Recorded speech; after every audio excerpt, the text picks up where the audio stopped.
Here, this time bringing you a look at Broken Roads, a post-apocalyptic CRPG set in Australia that released 1 year ago. Almost to the day, technically April 10th in 2024 was its official release date, but while it is a game that features a novel morality system, some interesting writing and situations to find yourself in, it also, as no secret, had a very rough launch. And while I thought it was the kind of game that shined with multiple playthroughs so you could see all the different outcomes of those moral choices you could make, it also had a lot of problems, probably the biggest of which were a variety of bugs and things that could either softlock you or just break quests in general you'd have to reload and try to fix, alongside combat that honestly was pretty underwhelming, and for the most part kind of still is, to be honest. But after initially reviewing it all the way back then, I decided that following some patches that have been happening over the last year, I wanted to, again, just take a second look at it and let people know how it's doing these days. A couple of general notes right away. So, with this game's launch obviously not going well, on top of just the general conditions for game development in 2025, it is my understanding that the studio behind this game is basically down to a single developer, which makes it all the more surprising, then, that this game has in fact been receiving constant and consistent updates over the past year, with the most recent one being back in just March, with more even planned later on. So regardless of how this game is doing right now, I did just want to point out that I think that's really impressive, and it would have honestly been easier in every regard to just drop this after the launch, which is not what we've seen happen here. Otherwise though, when it comes to talking about all the updates this game has had, I'm mostly just going to stick to the major stuff, as there have unsurprisingly probably been a large amount of various bug fixes, updates to continuity, subtle tweaks to things like dialogue here and there, etc. Which is not the most interesting stuff in the world, at least to read out in a video. Otherwise though, let's get started. So, this game's first major patch, which was released the same month the game was, in April, we saw a few pretty big changes. For starters, you could manually level companions. This was not initially available. You just kind of had to take what they got each level, but with this first patch, you could manually do that yourself, allowing you to, of course, customize their various skills, which is important for another change later where we get access to party-wide skill checks. This update also introduced some item restrictions based on your character's stats, which I would say wound up being necessary because in the original release it was very easy to just slap the best stuff on basically anyone, which is one of the reasons combat kind of floundered in the beginning. But the game's second large update added some really good quality of life stuff. For starters, a fast mode allowing you to, of course, speed up the traversal of just moving around any individual map, which otherwise could be a little slow. What's more, this patch also allowed us to rebind keys, for instance, over on keyboard and mouse, which is something I always appreciate, and it also adjusted a lot of the reactivity of various companions, especially in the early hours of the title when you're playing through your origin quest line, as there are 4 origins for the game that you can pick and choose from, each of them with a different opening, which serves to introduce you to both all of the characters, including your companions, but also the general setup for the title, of course, when all of the origins converge at a central story point.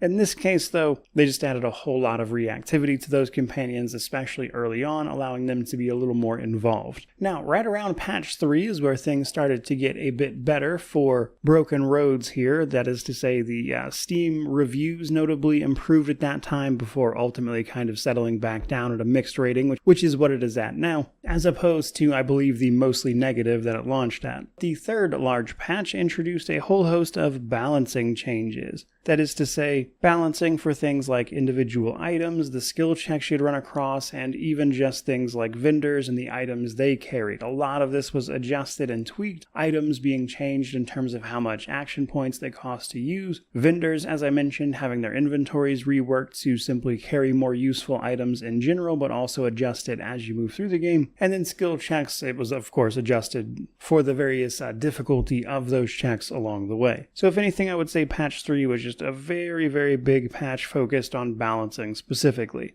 Now, the fourth large patch was actually a little interesting because it basically removed all of the flirtatious dialogue in the game. So the reason for this being listed as a lot of it was just kind of cringe and they wanted to have a chance to rewrite it, and given the state of things now, I don't know if it's ever going to be put back in there. But comparatively, everything else in that patch was pretty minimal. Just minor changes and tweaks to a whole variety of things. Which brings us to the 5th large patch. This is another patch based largely on balancing, this time for things like weapons and consumable items, aimed at once again trying to make combat more appealing than it was initially, which I would say is a bit of mixed success. The combat still isn't really fantastic or anything, but you do have to put a little more effort into it and at least think a little bit about what weapons and armor you're using, that kind of stuff. Now, consumables, in theory, received a little balancing here, but I will say just chucking grenades at large groups of enemies still tends to be one of the most effective ways to run through combat. But another noteworthy thing about this particular patch was that it was when the game received playable status on the Steam Deck, and while that playable status is still what the game has, the main issue that kept it from verified status was at least given an attempt at addressing the concern there, which was mostly just the size of the text, including things like in the level up screen when it was very small. So there is an option to increase like font sizes and stuff if you're playing on the Steam Deck, which means it actually is a pretty decent experience over there. But that brings us to our last major patch that I want to talk about, which was quite recent, back in just March of this year, and it introduces a few pretty big things as well. For starters, those party-wide skill checks that I mentioned. Took a while to get those in there, and sometimes the game will still only use your player's skills based on, the situation. But generally speaking, most skill checks will check against your entire party rather than just your main character, which is what you want if you're manually leveling them up as well. Though it is my understanding there is future work to be done here with plans to flesh out the amount of skill checks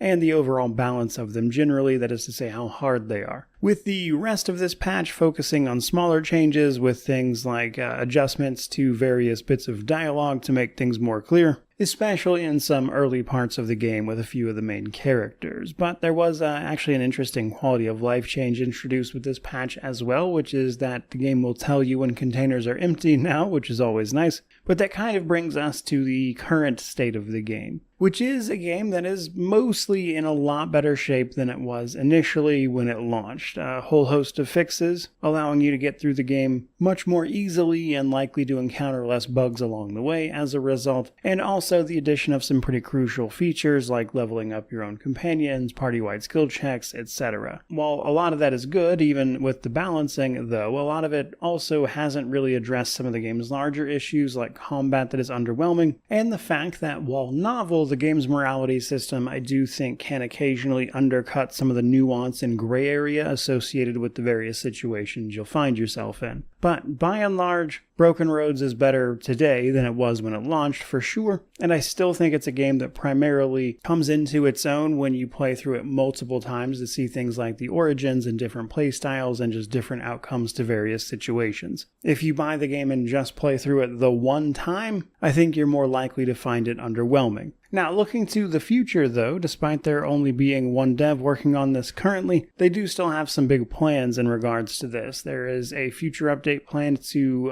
sort of rework companions and make them more interesting overall, alongside plans to overhaul some of the game's major quest lines, including an election that takes place relatively early. So there's that. Putting all that together, though, I would say the biggest story here really is just the fact that they have kept up with such consistent updates despite everything going on around this game. I think it would have been much easier to just sort of let go and give up on it, and that's pretty commendable. So while the game certainly still isn't some amazing masterpiece as far as I'm concerned, it has steadily, very much so, improved over the last year, which I think is cool to see, and a large part in why I wanted to make this video to begin with. But I do think that's pretty much everything there is to say about this one currently, so that's where we're going to end this particular video. Certainly hope you enjoyed it. Let me know down below how you feel about all of these changes and the current state of Broken Roads, I suppose, which of course means to like, comment, subscribe, all that YouTube jazz. But regardless of any of that, truly, just thank you so much for watching. I really do appreciate it. May you wander in wisdom and have an amazing